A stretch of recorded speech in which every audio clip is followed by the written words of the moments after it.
안녕하세요, 양승일입니다. 식당 창업은 크게 세 가지 방법으로 나뉩니다. 하나는 직영점 창업이고, 하나는 프랜차이즈 창업, 마지막으로는 전수 창업이 있습니다. 인터넷이나 유튜브로 창업 정보를 찾아보시면 결국 다 망한다는 이야기밖에 없습니다. 직영점은 고생만 하다가 망하고, 프랜차이즈는 돈 구경도 못하고, 전수 창업은 어차피 본전만큼 안 돼서 망할 거다, 이런 얘기들이 많은데, 그럼 외식업 창업하면 전부 다 망할까요? 그렇지는 또 않거든요. 성공한 사람도 많고 돈 많이 버신 분들도 많습니다.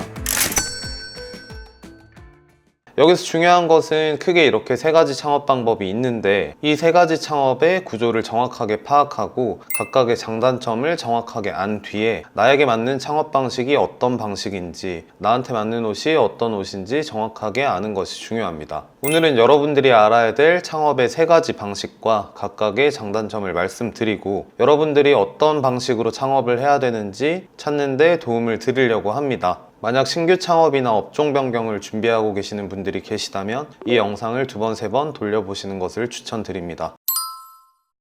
대표님, 우선 요즘 항상 뉴스에 나오는 프랜차이즈 개념부터 설명해 주실 수 있나요? 프랜차이즈는 본점의 노하우랑 브랜드를 모두 빌려오는 형태입니다. 보통 간판값이라고 불리는 가맹비가 있고, 노하우를 전수받는데 교육비를 지출해야 됩니다. 그리고 매출의 일정 부분을 본사의 로얄티로 내야 되고, 전용 상품이라고 불리는 것들을 본사를 통해서 공급을 받아야 합니다. 프랜차이즈 창업을 하게 되면 비교적 쉬운 창업이 가능합니다. 본점의 노하우를 전수받을 수도 있고, 일정 부분 브랜드의 힘도 빌려올 수 있으니까요. 다만 방금 말씀드린 것처럼 본사의 전용 상품을 써야 된다거나 로얄티를 지출해야 되는 것들이 있습니다. 그래서 전용 상품이 너무 비싸다거나 로얄티가 너무 과하다, 이런 경우에는 수익률이 직영점 기준보다 5에서 10% 정도 덜 나올 수도 있습니다. 프랜차이즈 창업은 장단점이 좀 명확하겠네요. 장점 같은 경우는 빠른 창업이 가능한 게 장점입니다. 사실 누가 몇 년에 걸쳐서 쌓은 노하우를 이 정도 가격에 제공하는 일은 거의 없으니까요. 또 좋은 브랜드를 만나서 타점을 잘 맞출 수만 있으면 큰 노력 없이도 정말 큰 돈을 벌 수가 있습니다. 이건 당연히 좋은 브랜드를 좋은 타이밍에 넣는 것이 중요하겠죠. 그리고 반대로 단점도 있습니다. 단점은 방금 말씀드렸던 것처럼 직영점보다 수익률이 떨어집니다. 그게 단점의 전부예요. 다른 건 없고, 예를 들어서 제가 가맹점 본사라고 해볼게요. 직영 매장이 원가율이 35%라고 치면, 가맹 본사는 회사도 만들어야 되고 유통도 해야 되고 가맹점 관리도 해줘야 되기 때문에 수익이 발생해야 되는데, 그러면 이걸 전용 상품과 로얄티를 통해서 수익을 만들어야 되는 거거든요.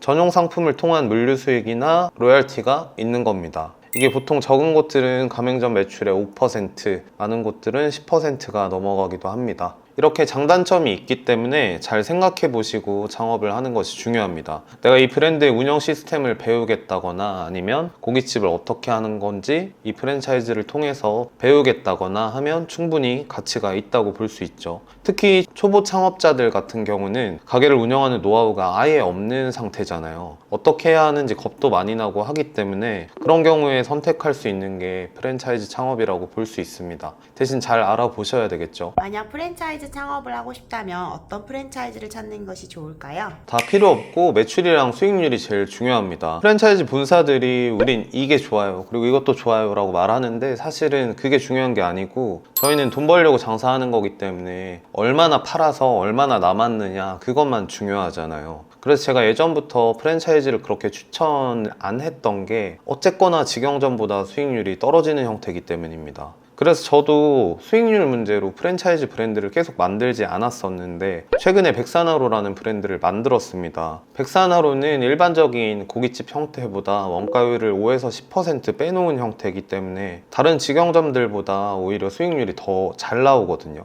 그래서 이거는 가맹점주들도 그렇게 수익률 문제로 고생은 하지 않겠다라는 생각에 진행을 하게 됐습니다. 그럼 직영점의 경우에는 어떤 방식으로 진행되나요? 사실 직영점은 뭐 없습니다. 그냥 내가 원하는 업종에서 이미 운영하고 있는 식당에 가서 일을 배우고 노하우를 배우고 내가 처음부터 끝까지 알아본 뒤에 차리는 게 이제 직영점이잖아요. 점포 개발도 직접 하고 브랜딩도 직접 하고 메뉴 구성까지 직접 해서 차리게 되면 그게 이제 직영점이고, 이게 프랜차이즈가 일반화되기 전에 가장 일반적인 식당 창업 형태였습니다. 그러면 직영점은 어떻게 보면 모든 것을 혼자 감당해야지만 또 모든 것을 혼자 가지는 구조네요? 네, 맞습니다. 그래서 직영점도 장단점이 있습니다. 장점은 질문해 주신 것처럼 수익률이 높다는 거고, 단점은 내가 모르면서 겁 없이 주제 모르고 하면 무조건 망하는 겁니다. 직영점 창업은 내가 프랜차이즈 본사에 준하는 노하우나 경력을 가지고 있다거나, 돈도 돈인데 나는 내가 꼭 내 브랜드 만들어야겠다 하시는 분들은 꼭 직영점 창업을 하셔야 됩니다.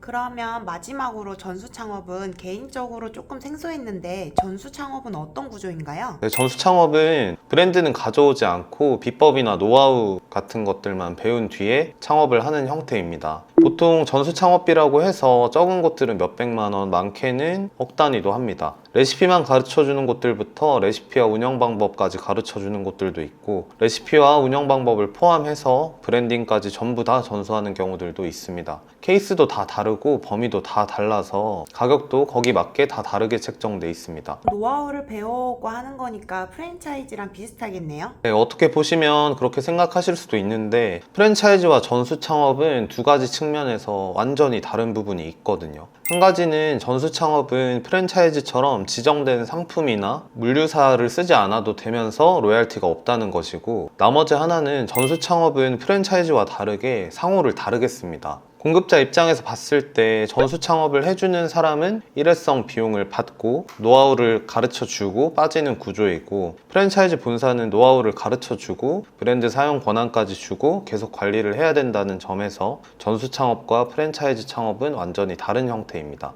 전수 창업은 쉬운 만큼 함부로 했다가 쉽게 망할 수도 있겠네요? 네, 뭐 쉽게 망한다기보다는 직영점이랑 똑같은 거죠. 대신 이제 기술만 사오는 겁니다. 원래 내가 일하면서 얻어야 되는 노하우나 비법들이 있는데 그거를 시간을 쓰는 대신에 돈으로 땡겨오는 겁니다. 대신에 경험으로 얻은 것들이 아니다 보니까 약간의 로스 같은 문제는 발생할 수 있겠지만 시간은 확실하게 줄일 수 있습니다. 원래 이런저런 식당들을 운영해 보셨던 분들은 이렇게 기술이나 노하우만 가지고 오게 되면 운영은 자기가 알아서 할 수 있기 때문에 이렇게 기술만 있으면 바로 운영이 가능할 수 있겠죠. 그럼 마지막으로 유형별로 정리 한 번만 해주실 수 있나요? 마지막으로 정리 한번 해드리겠습니다. 직영점은 알아서 차리는 거고, 프랜차이즈는 노하우와 브랜드를 전부 가져오는 겁니다. 전수 창업은 노하우만 가져오는 거고요. 당연히 지출 비용을 생각하면 직영점이 제일 싸고 전수 창업이 그 다음이고 프랜차이즈가 가장 비쌉니다. 하지만 금전적인 부분만 따질 수 있는 게 아니고 경험이나 브랜드도 식당 창업에서 중요한 역할을 하기 때문에 각각의 상황이나 성격에 따라서 맞는 창업 방식이 있는 겁니다.